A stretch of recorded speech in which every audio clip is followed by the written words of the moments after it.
si tous les Africains faisaient ça à l'Occident, wallahi, au jour de nos jours, ils sont en train de nous pourchasser, nous rafler partout en Europe, en France, en Belgique, aux États-Unis, partout à la diaspora. Si on faisait comme cette jeune fille, il y a beaucoup de personnes, surtout ceux même qui sont en train de ramasser pour les envoyer au pays, n'allaient pas souffrir quand on allait les jeter au pays. C'est-à-dire, regardons l'exemple de cette jeune femme. Après qu'on ait regardé, j'espère que beaucoup de personnes ici vont apprendre beaucoup, s'ils sont dans les parettes, vont arrêter de faire les parettes à l'Occident parce qu'il n'y a rien dedans. Tout ça, c'est éphémère. La fin, c'est dans notre pays. Ça dit, c'est là-bas que nous allons finir. Voilà. Donc, il faut que les Africains ici comprennent cela et prennent cet exemple-là très au sérieux. Cette jeune fille, elle a été très intelligente. Ça dit, comme il y a un proverbe qui le dit dans la vie, il n'est jamais trop tard pour bien faire. Ça dit, cette jeune fille-là, elle était dans les parettes, les belles choses, le luxe, les choses de luxe. Mais aujourd'hui, elle a pris conscience. Avec tout ce luxe-là qu'elle a en Europe, les gens s'en foutent d'elle. Et pendant qu'elle fait tous ces parettes-là, dans son pays, elle n'a même pas une maison. Donc, elle est consciente, heureusement, et a commencé à prendre sa vie, son destin en main, en se construisant une belle maison. Nous, tout à l'heure, nous allons voir cette vidéo ensemble. En construisant une très belle maison pour elle. Vraiment, c'est ça la diaspora africaine doit faire. C'est ça, c'est-à-dire, c'est ça on a besoin en fait. Voilà, d'être bien chez nous d'abord. Et chez les autres, on verra. C'est de ça qu'il s'agit. Donc, avant toute chose, abonne-toi ici pour ne rien manquer de notre nouvelle. Tout ce qui se passe dans notre diaspora ici, pour prendre de notre nouvelle, c'est très important. Et en plus de cela, écris en commentaire ce que tu penses parce que ça fait plaisir. La famille ici, on apprend. Nous, cette nouvelle génération, on n'a pas peur d'apprendre, on n'a pas honte d'apprendre, on apprend ensemble et on avance. Voilà, on ne veut pas commettre les mêmes erreurs que nos dévanciers. Donc, écris ce que tu penses. Ton avis est respecté, même si on n'est pas d'accord. Et partage beaucoup parce que ça va conscientiser beaucoup de personnes encore de la diaspora qui sont dans les parettes, qu'à la fin, il n'y a rien dedans, qui va finir un jour. Et si pour toi qui n'est pas réveillé, qui reste dans ça, qui un jour tu vieillis, tu n'as plus de force pour travailler, ça peut être beaucoup pesant.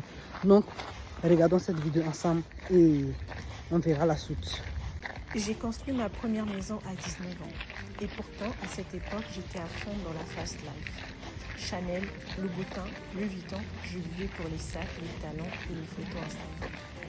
Puis un jour, je me suis posé une vraie question. Sonia, tu dépenses des fortunes pour des choses qui brillent, mais tu n'as pas un toit à toi. Et là, le déclic. J'ai compris que l'apparence ne protégeait pas du vide. J'avais une vie qui faisait rêver, mais rien qui m'appartenait vraiment. J'étais locataire. Alors, j'ai changé les priorités. J'ai troqué les vitrines pour des fondations. C'est là que j'ai compris. Il me fallait un chez moi, un vrai. J'ai arrêté de tout cramer dans les boutiques de luxe. J'ai acheté un terrain dans mon pays. Et en 1 an et demi, j'ai construit ma maison. J'étais fière, tellement fière que je me suis dit, peu importe ce qui va se passer demain, personne ne pourra jamais me dire « sors de chez moi ». Parce qu'on peut posséder tout le matériel du monde, mais une maison reste une valeur sûre. Avec le temps, elle prend de la valeur. J'ai pensé au long terme et pas au court terme. Si je devais donner un conseil aux jeunes filles, aux femmes, peu importe votre situation ou avec qui vous êtes, je vous le dis du fond du cœur, n'attendez pas qu'on vous serve les choses sur un plateau. Vous n'avez pas besoin de beaucoup pour commencer.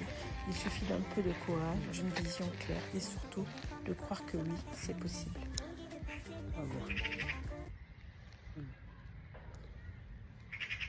Waouh! Non, vraiment, ça fait plaisir. Non, vous les amis, est-ce que cette jeune femme-là n'est pas à respecter? Bien sûr qu'elle est à respecter. Chapeau à elle. Et ce qui est bien dedans, elle s'est vite réveillée.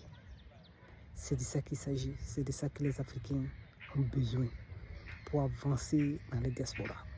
C'est-à-dire que tu n'as qu'à être comment à l'Occident. Et Allah, comme je le dis précédemment, on s'en fout de ça. On s'en fout de ta beauté. On s'en fout de ta belle voiture. La maison que tu possèdes, toutes les choses que tu possèdes, on s'en fout de ça. Donc, au lieu de montrer à ces personnes-là que tu es une personne respectable, tu es une personne forte, c'est chez toi, tu dois montrer, en tout cas selon moi, en première position, que toi tu as réussi ta vie là. Tu as réussi partout. Ça dit, tu as réussi dans ton pays. Oui, construire chez soi, c'est une réussite pour moi en tout cas. Tu as construit chez toi et tu as aussi ici, si tu as eu la chance, c'est pas tout le monde qui a la chance d'avoir la maison ici. Et si tu es ici, tu as déjà réussi ta vie. Vraiment, je suis fière de toi. Quand je te vois, je suis fière d'une Africaine comme ça. Et je souhaite pour tous les Africains ici qu'on n'a qu'à prendre nos destins en main en faisant de belles choses comme ça dans notre pays, en déposant de belles maisons, en montant des projets, surtout des projets qui vont développer, qui vont contribuer, excusez-moi, au développement de l'Afrique. C'est de ça qu'il s'agit. Sinon, au lieu de faire les parettes à l'Occident, c'est mieux que tu déposes une belle maison. C'est mieux que tu déposes une belle maison que de le faire montrer ici. Donc, l'exemple de cette jeune fille-là, prenons en compte. Arrêtons les parettes. Le mieux sera de monter les projets. Si tu sais que tu n'as pas encore le temps pour monter les projets, tu peux déposer ta belle maison en attendant. Parce que où on est là, on ne sait jamais. Or, si tu as ta belle maison chez toi au pays et que tu vas, ou bien on te jette là-bas parce que maintenant ils ont commencé à jeter les gens. Ils ont commencé à poussacher les gens. Donc, si on te ramasse, on va te déposer chez toi. Tu as un point à dormir, comme je l'ai dit. Tu ne serais pas stressé, tu serais tranquille dans ton corps. C'est de ça qu'il s'agit. Donc, diaspora ici, jeune africain, partout où tu te trouves à la diaspora, prends ta vie en main, prends ton destin en main. Parce que au jour de nos jours, vraiment, on a toujours été comme ça, sous-estimé, maltraité par les gens. Aujourd'hui, ça s'empire au fait. Donc, si cette nouvelle génération ne prend pas sa vie en main, nous, on serait toujours les malheureux sur la planète. En tout cas, c'est pas ce que nous autres, on désire.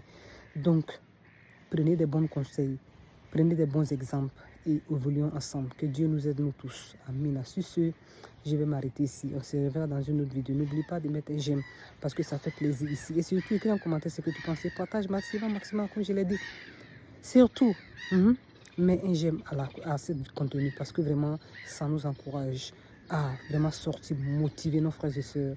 Même si ça nous fait mal nous-mêmes de voir nos confrères être maltraités par les autres. Vraiment sous-estimés, esclavagisés par les autres. Vraiment, ça fait mal.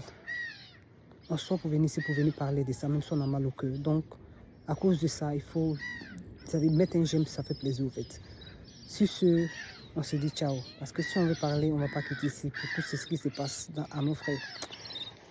Ciao.